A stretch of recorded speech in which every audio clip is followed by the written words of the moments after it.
कृषि दर्शन कृषि दर्शन कृषि दर्शन कृषि दर्शन कृषि दर्शन कृषि दर्शन।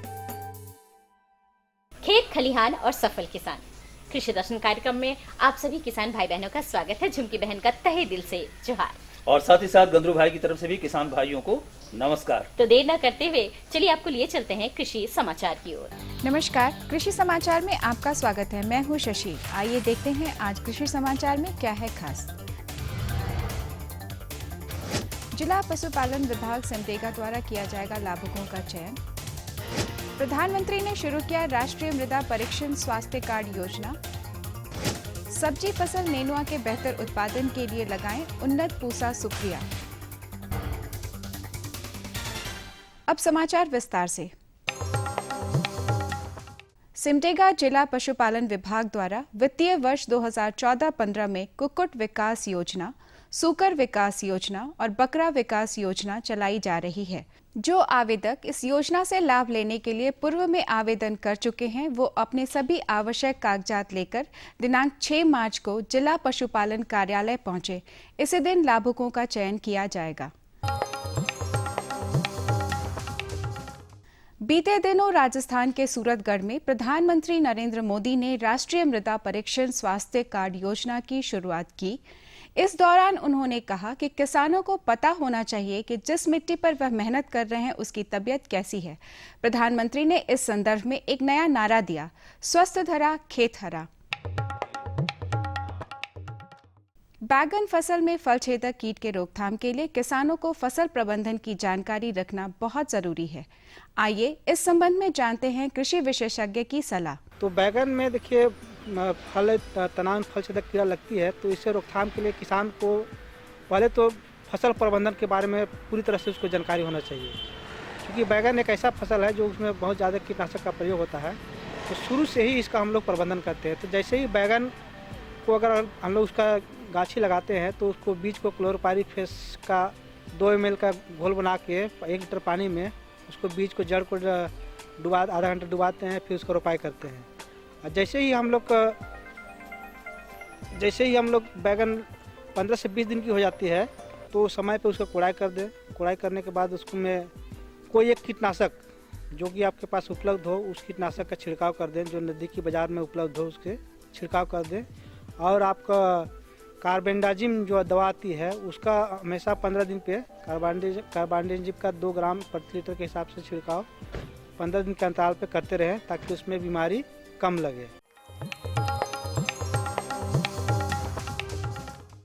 राज्य के किसान अगर सब्जी फसल नेनुआ की ग्रीष्मकालीन खेती करना चाहते हैं तो इस फसल से अच्छी उपज प्राप्त करने के लिए पूसा चिकनी, लॉन्ग ग्रीन, लॉन्ग व्हाइट या पूसा सुप्रिया नामक उन्नत प्रभेद का चयन कर सकते हैं।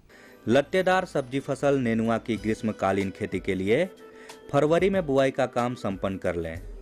बुआई में 4 से 6 किलोग्राम बीज प्रति हेक्टेयर की दर से उपयोग करें। खेत में प्रति थाला 3 से 5 पुष्ट बीज सीधे बोएं, जिनके बीच 2 से 2.5 मीटर की दूरी रखें।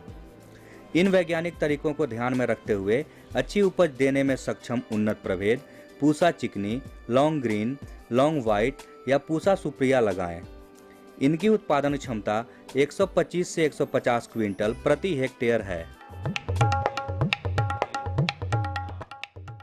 राज्य के किसान गेहूं में खरपतवार नियंत्रण के लिए क्रिसेट हो नामक कृषि यंत्र का इस्तेमाल कर सकते हैं।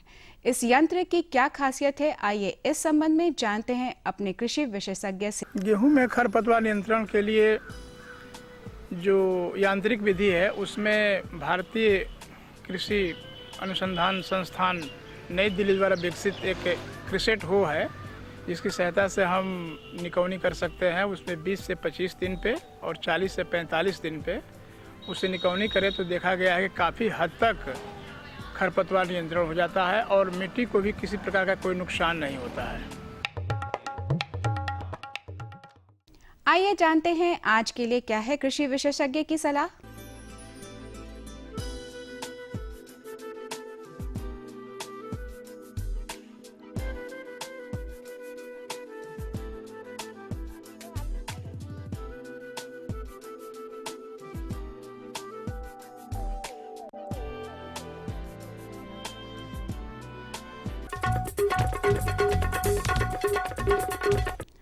अब एक नजर राज्य के 5 प्रमुख शहरों के मौसम के मिजाज पर।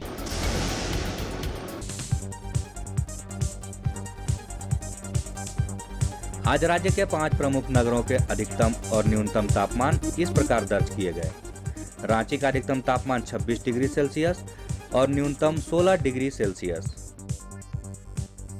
जमशेदपुर का अधिकतम तापमान 31 डिग्री सेल्सियस और न्यूनतम 19 डिग्री सेल्सियस। मेदिनीनगर का अधिकतम तापमान 30 डिग्री सेल्सियस और न्यूनतम 18 डिग्री सेल्सियस। देवघर का अधिकतम तापमान 28 डिग्री सेल्सियस और न्यूनतम 16 डिग्री सेल्सियस। वहीं धनबाद का अधिकतम तापमान 29 डिग्री सेल्सियस और न्यूनतम 15 डिग्री सेल्सियस दर्ज किया गया।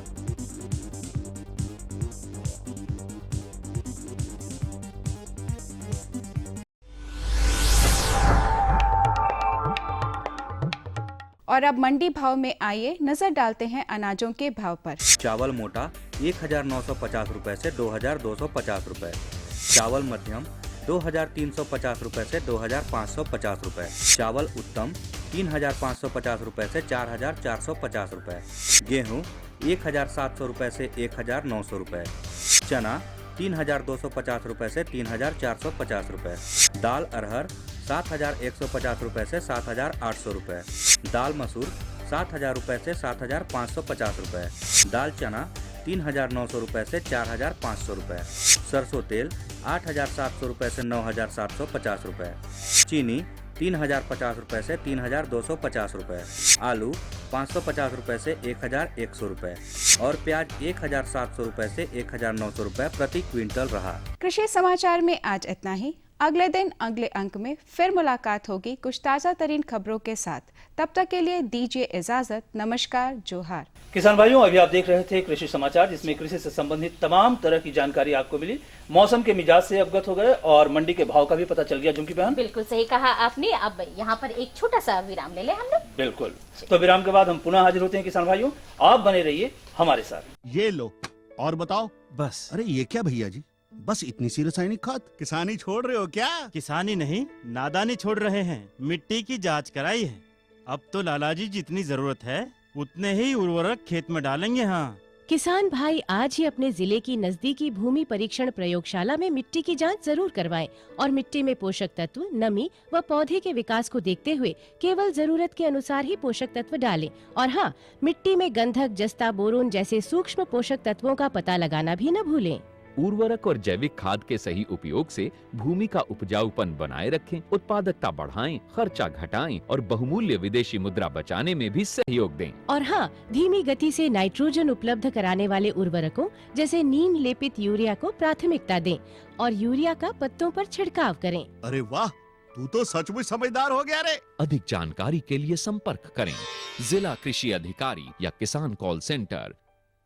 विराम के बाद एक बार फिर से स्वागत है आप सभी किसान भाई बहनों का। अब बारी है जानकारी की। तो गंद्रू भाई, पिटारा खोलना पड़ेगा जानकारी का। जानकारी का पिटारा तो खोलेंगे झुमकी बहन, लेकिन हमारे किसान भाई सामने बैठकर ये देख रहे हैं कि आज झुमकी बहन और गंद्रू भाई दोनों मड़वा में आए। क्या बात है। तो किसान भाइयों, हम बता दें कि भाई हम लोग आए थे शादी में शामिल होने के लिए और रात में यही मेहमानी कर रहे हैं। ठहराव हो गया।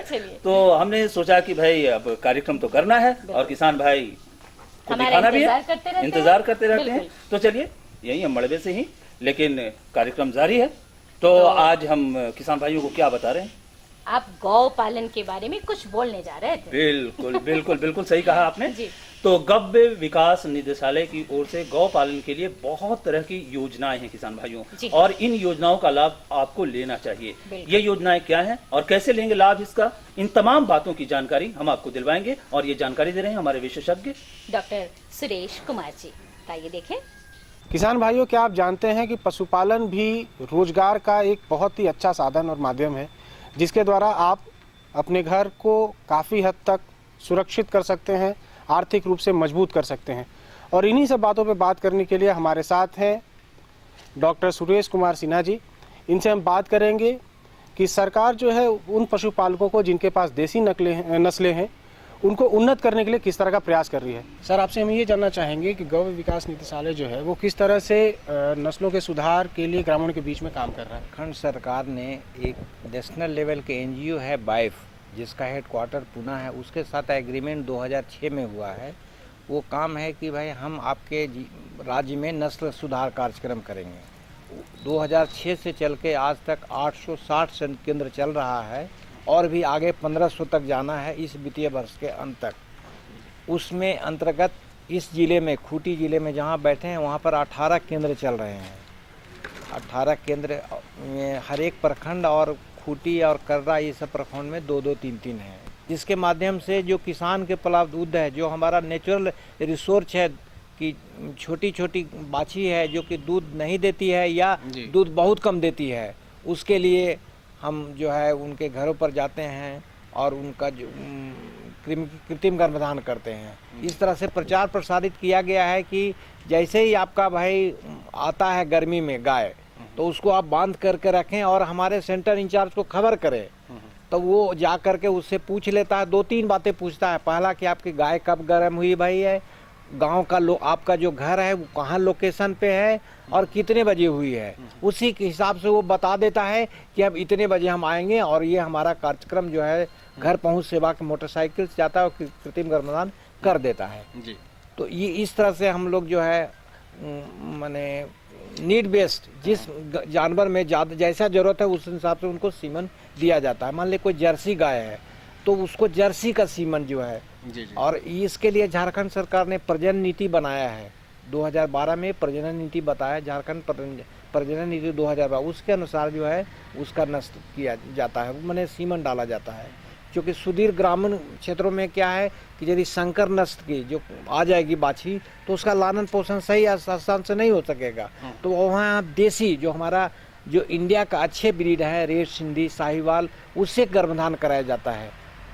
कहने का अर्थ हुआ कि जो उनके पास उपलब्ध प्रजाति है उसी को आप उन्नत कर रहे हैं जी। तो इसमें एक चीज़ और निकल के आती है डॉक्टर साहब कि कोई भी किसान जो है वो अगर चाहता है कि हमारे पास गाय हो, उसकी बढ़ोतरी भी करना चाहे, तो उसके लिए आप लोग किस तरह से व्यवस्था करते हैं कि उनके पास अगर एक गाय है तो 2 हो, 3 हो, 4 हो? हाँ, दुधारू पशु सरकार जो है दुधारू पशु वितरण कार्यक्रम चला रही है। उसके अंतर्गत 5 तरह के कार्यक्रम है। 2 गाय की योजना, 5 गाय की योजना, 10 गाय की योजना, 20 गाय की योजना, 50 गाय की योजना, 100 गाय की योजना, 500 गाय की योजना, ये है सरकार चला रही है। जिसमें अनुदान है 2 और 5 जो भी लेंगे, 2 और 5 किसान लेंगे, 5 गाय लेंगे, उनको 50% अनुदान मिलेगा। और जो 10 जानवर लेंगे उनको 40%, और जो 20 जानवर लेंगे उनको 25%, जो 50 जानवर लेंगे उनको 20%, और जो 500 लेंगे उनको 15% सब्सिडी। अलग-अलग श्रेणियों में अनुदान में, माने जैसे जैसे बढ़ते जाएगा उससे उससे कमते जाता है अनुदान, क्योंकि लगता है कि भाई वो बड़े आदमी हैं इसलिए उनको अनुदान कम देना है। डॉक्टर साहब, एक चीज़ और जानना चाहेंगे, झारखंड की भौगोलिक स्थिति ऐसी नहीं है कि यहाँ पे सालों भर हरा चारा मिले या पशुओं के लिए चारा हो या खेती हो, तो ऐसी स्थिति में वो पशुपालक क्या करते हैं, उनको आप लोग किस तरह से मदद देते हैं? पहला तो है कि हम लोग कोशिश करते हैं कि वो थोड़े बहुत लगाएं, वो जो भी चारा गर्मी का समय है उसमें पानी की आवश्यकता ज़्यादा नहीं होती है, वो लगाएं, अपना बारिश का भी मौसम होता है और पशु को अपने खिलाएं। उसके अलावे भी जो माने किसान इतने पर भी नहीं हो पाता है तो उनके लिए अजोला का कार्यक्रम चलाया जा रहा है, जिसके अंतर्गत जो है हम लोग ने जगह जगह पर फ्री डेमोस्ट्रेशन करके लगाया है। अजोला डेमोस्ट्रेशन में अजोला एक ऐसी पौष्टिक फर्न है, उस तरह से घास है जिसमें हम लोग पानी, मिट्टी और गोबर से उपजाते हैं। उसमें कोई लागत नहीं है, खर्च ज़्यादा नहीं है, और यदि हम 7x5 का करते हैं तो उससे हम 1 kg प्रतिदिन निकालते हैं, जो भी एक पशु के लिए ज़रूरी है। उतना यदि हम 1 kg देते हैं तो उनका पूरा रिक्वायरमेंट पूरा हो जाता है। तो ये इसमें कम लागत है, किसान उत्साहित होकर के कर भी रहे हैं, रिप्लिकेट भी कर रहे हैं। मान लीजिए डेमोस्ट्रेशन किया गया था लोगों के बीच में, लोग अपने से अपना कर लोग कर भी रहे हैं। डॉक्टर साहब, एक चीज़ और आपसे जानना चाहेंगे कि जो किसान पशु पाल रहे हैं, 2 से ज़्यादा हो गया, उनके पास 10, 12 या 15 की संख्या में हो गया, तो उनका दूध का उत्पादन भी बढ़ता है जी। तो उनकी उत्पादक जो दूध की उत्पादन है उसको मार्केट एश्योर करने के लिए आपका विभाग क्या कर रहा है? मार्केट एश्योर करने में राष्ट्रीय डेयरी विकास बोर्ड ये आनंद की संस्था है, नेशनल डेयरी डेवलपमेंट बोर्ड आनंद है, उसके ने झारखंड सरकार ने किया है MOU कि पूरे राज्य में वो दूध संग्रहण और शहर के इलाके में मार्केटिंग का काम करेगा। ये काम है वो कैसे काम करते हैं कि जाते हैं गांव-गांव लेवल पर, जो भी पशुपालक हैं दूध जहां ज़्यादा हो रहा है उसको संग्रह करके गांव लेवल पर ही BMC बैठाते हैं, वहां कलेक्शन करके अपना मेन डेयरी में लाते हैं और बेचते हैं। और उनका सिस्टम पेमेंट का है, न्यू जनरेशन की तरफ से है कि किसान आया अपने सेंटर पर लेकर के दूध आया, उसका दूध का नाप हो गया, टेस्ट हो गया और पर्ची मिल गया कि भाई आपका ये दूध है, अमुक X दूध है, Y फैट है और Z आपका SNF है। उस हिसाब से रेट हुआ, पर्ची लेके जाते हैं और 10 दिन उनके बैंक खाते में हिसाब से उनका भुगतान हो जाता है। 10 दिन के अंदर पर उनके खाते में पहुंच जाता है। मैंने उनके जाना नहीं है, कोई मिडिल मैन भी नहीं है, सीधे किसान डेयरी से जुड़ा हुआ है। किसी भी योजना को फलीभूत होने में उसमें प्रशिक्षण का बहुत बड़ा रोल होता है।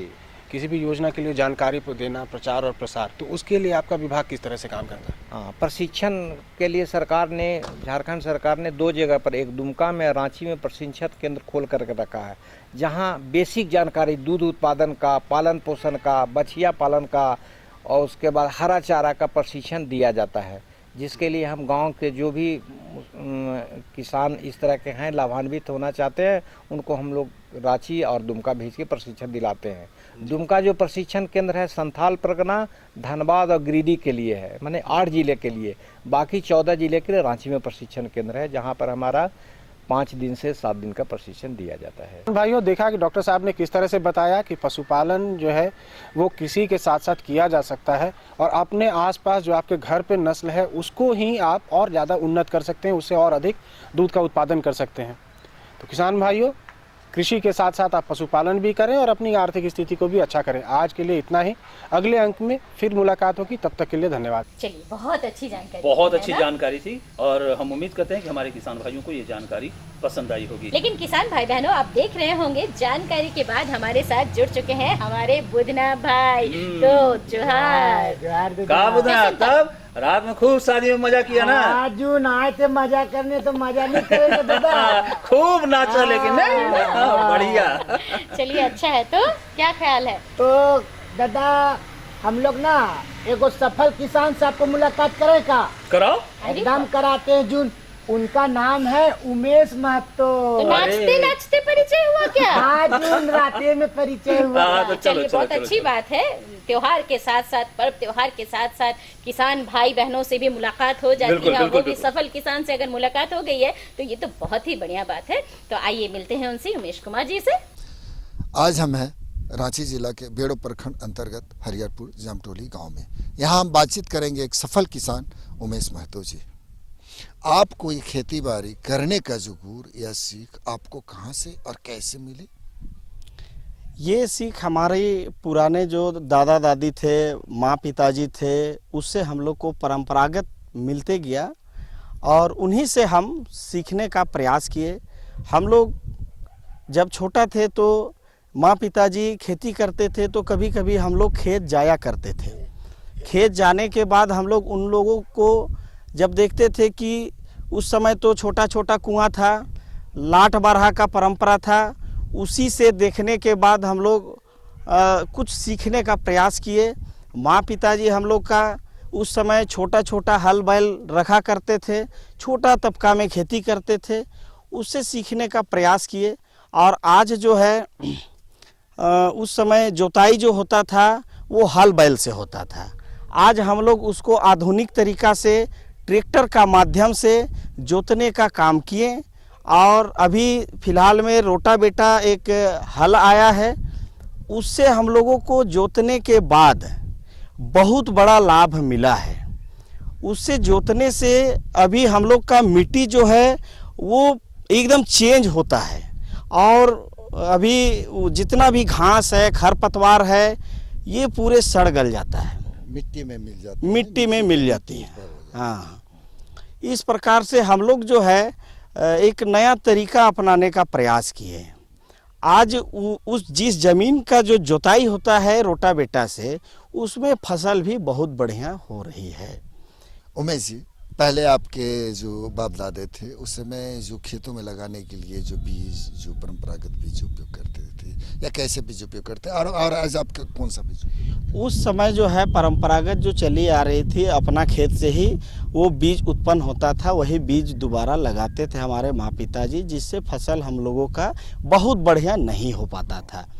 आज आधुनिक युग आया और आने के बाद जो हम लोग जो है हाइब्रिड बीज का जो उपयोग किए, उससे हम लोगों को फसल बहुत ही बेहतर मिला है, उससे काफ़ी लाभ मिला। तो बीज जो लगाने का जो तकनीक होगा, परंपरागत तकनीक बीज का तकनीक और हाइब्रिड बीज का तकनीक, दोनों में लगाने में क्या अंतर आप महसूस? एकदम काफ़ी अंतर है।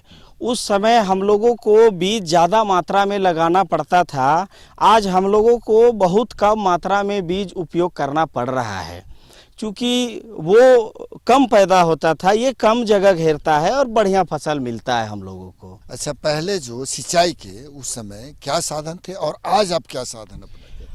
उस समय माँ पिताजी और परंपरागत तरीके से जो होते आ रहा था, उस समय हम लोगों का सिंचाई का एक ही था कुआं, और कुआं में लाट बारहा के माध्यम से सिंचाई होती थी, जिसके कारण से बहुत कम फसल उगा पाते थे और मजदूरी भी ज़्यादा लग जाता था। आज हम लोग उसके बाद थोड़ा बड़ा कुआं किए, कुआं का भी पोजीशन बहुत बढ़िया नहीं रहा, तब हम लोग कोशिश किए बोरिंग कराने का, जो डीप बोरिंग कराए हैं, जिससे करीब अभी हम लोग 7 से 8 एकड़ ज़मीन में खेती कर पाते। वो एक 6 इंच का होता है और एक 4 इंच का होता है, लेकिन ज़्यादा पानी अगर ज़रूरत है तो हम लोग 6 इंच का ही बोरिंग कराते हैं। यहाँ पर आप कब बोरिंग कराए थे और सबसे पहले इस क्षेत्र में कब बोरिंग हुआ था? ये 2003 में हम बोरिंग कराए थे और अभी एक और बोरिंग कराए हैं, जो हाल फिलहाल में साल भर होने जा रहा है। अभी दोनों बोरिंग मेरा बहुत बढ़िया है और इससे अगर हम लोग खेती करते हैं तो कम पैसा में बहुत बढ़िया पानी का स्रोत हम लोगों को मिल रहा है, जिससे काफ़ी लाभ है। अच्छा, कहा जाता है बोरिंग का जो पानी होता है वो पानी से सीधा सिंचाई नहीं किया जाता है, तो आप इसके लिए क्या कोई आप कैसे करते हैं उसका उपयोग, कैसे लाते हैं बोरिंग का? उसके लिए सरल तरीका है, हम लोग एक छोटा सा तालाब बनाए हुए हैं और सबसे पहले जल का जमाव जो है तालाब में करते हैं, उसके बाद हम लोग सिंचाई करते हैं। सीधा सिंचाई बोरिंग से करने से फसल को नुकसान होता है। ये तो हो गई सिंचाई, बीज हो गई। आप बताइए कि आप लोग पहले जो बाप दादा थे उस समय रासायनिक खाद का तो कम उपयोग करते थे, आज भी उपयोग होती है, लेकिन आज उपयोग क्या होना चाहिए रासायनिक खाद का और कंपोस्ट खाद का, इसके बारे में किस? कृषि से संबंधित हम गाय पाले हुए हैं, उससे गोबर मेरा बहुत बढ़िया घर में होता है और हम बहुत ज़्यादा गोबर का उपयोग करते हैं। रासायनिक खाद कोशिश कम करते हैं, जिससे मेरा उर्वरा शक्ति जमीन का बना रहे, उसके लिए गोबर का उपयोग ज़्यादा हम लाभ समझते हैं और मेरा फसल जो है गोबर के माध्यम से जो होता है वो खाने में भी टेस्ट होता है रासायनिक खाद की अपेक्षा। रासायनिक खाद का उपयोग आप क्यों नहीं करते? रासायनिक खाद का उपयोग हम इसलिए नहीं करना चाहते हैं क्योंकि हमारा ज़मीन बंजर हो जाएगा, अम्लीय हो जाएगा। उसको क्षारीय करने के लिए हम गोबर का उपयोग ज़्यादा करते हैं और जो रोटावेटर आया है उससे जोताई करने से भी उर्वरा शक्ति हमारा ज़मीन का बहुत बढ़िया हो रहा है। खरपतवार है वो भी हरा खाद उसमें बन जाती है। उसके अलावे आपका जो हरा खाद, जैसे मान लीजिए कंपोस्ट वगैरह से भी आप बनाते हैं, उसको भी उपयोग करते हैं आप लोग? हाँ, उसको भी उपयोग करते हैं हम लोग। कभी कभी ऐसा होता है कि खरपतवार होता है, जमा होता है, उसको भी खेत में ला करके हम लोग डाल देते हैं, उससे भी हम लोगों का खेत में उर्वरा शक्ति बरकरार रहती है। इसके अलावा एक चीज़ देखते हैं किसानों में बहुत अधिक उपयोग करता है रासायनिक दवा, जो आज दवा का भी छिड़काव, तो उसके बारे में आप क्या कहना चाहते हैं? दवा के उसके बारे में मौसम के अनुसार से हम लोग दवाई का छिड़काव करते हैं। जिस तरह से मौसम का सिचुएशन देखते हैं, बहुत समय ऐसा होता है हम लोग कृषि दर्शन देखते हैं और वहाँ से कुछ लाभ लेने का प्रयास किए हैं और समय समय पे ही हम लोग कृषि रासायनिक दवा का छिड़काव करते हैं। बहुत ज़्यादा प्रयोग हम लोग नहीं कर पाते हैं। उमेश जी, आप नकदी के अलावे जो धान गेहूं के अलावे नकदी फसल कौन कौन सा चीज़ है? हम बरसात में आलू का खेती करते हैं, उसके बाद मटर का खेती है, बीन का खेती है, गेहूं का खेती है, प्याज का खेती है। इस तरह से हम लोग खेती 6-7 प्रकार का, गोभी है, बंधा गोभी है, ये सब करते हैं। उमेश जी, आप इतनी अच्छी जानकारी दिए इसके लिए बहुत बहुत धन्यवाद। जोहार। तो इसी के साथ हम अपने किसान भाइयों से विदा लें, लेकिन चलते चलते हम अपना पता बता दें। बिल्कुल, फटाफट कागज और कलम उठाइए और हमारा पता नोट कीजिए ताकि आप अपने सुझाव और समस्या हम तक लिखकर भेज सके। हमारा पता है कार्यक्रम कृषि दर्शन, कृषि प्रकोष्ठ द्वारा केंद्र निदेशक, दूरदर्शन केंद्र, रातू रोड, रांची। पिन संख्या है 834-001। तो हमें रहेगा आपके खतों का बेसब्री से इंतजार। तो किसान भाइयों, इसी के साथ हम सबों को दीजिए अनुमति। नमस्कार।